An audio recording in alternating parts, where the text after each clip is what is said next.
Fox News Alert now on some new reporting from Israel over its increasingly tense showdown with Iran. It now appears that some Israeli government officials have already mapped out their plans for a possible armed conflict with Iran.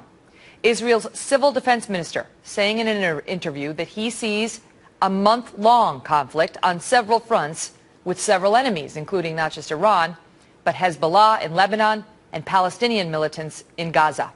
He also warns hundreds of missiles could hit Israeli cities daily in the event of Israel choosing to attack Iran's nuclear facilities, potentially killing, they estimate, about 500 Israelis.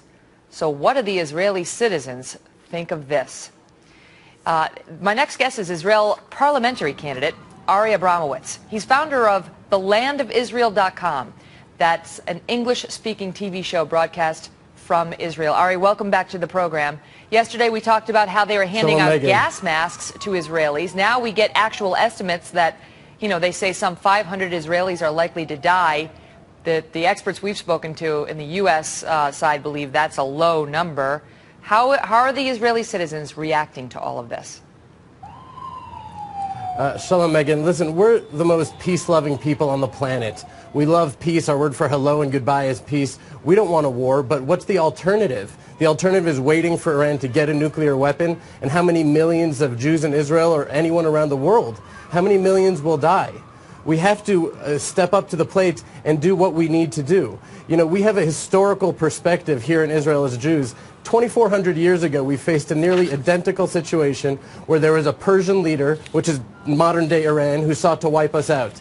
And just like all the enemies throughout history, he's gone. He has disappeared, and we're still here stronger than ever. We know that God is protecting us, and it's that confidence that gives us the ability to act with such a high level of moral clarity, even in such adverse circumstances. When you look at the polling being done inside of Israel on how the folks there feel about whether Israel should bomb Iran's nuclear facilities, the folks seem opposed to it. The majority of Israelis polled said they do not want to see Israel preemptively bomb Iran's nuclear facilities. How do you explain that?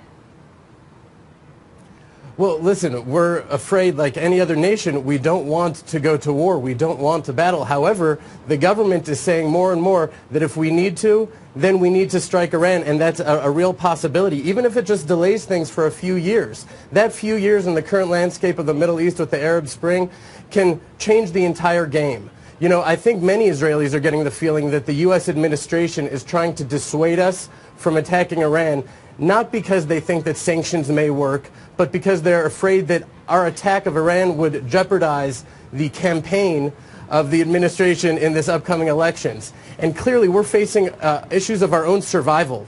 It's our survival we're talking about. We're not going to take U.S. elections or oil prices into account. And as a matter of fact, America should not be dissuading us to attack Iran. They should be saying, Israel, listen, you have the best intelligence.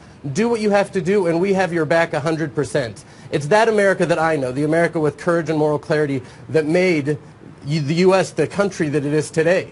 Interestingly, those same polls out of Israel show that Israelis do believe that if it was a joint effort, if it were a joint effort between the United States and Israel, then Israel would be likely to prevail in any sort of armed conflict against Iran. They are less confident if the Israelis have to go it alone. Our president has said he believes no president has had Israel's back more than he has. You don't perceive it that way?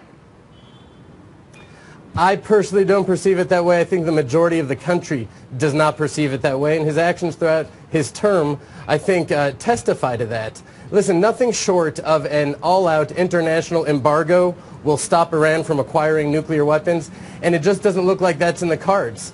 And so if that does not happen, for Israel to be able to strike Iran with America's support, full unwavering support, I think would be enough to really topple the regime, and we could have peace in the Middle East. But listen, America has to come with a lot stronger a stance that they're supporting us than is coming out of the U.S. right now.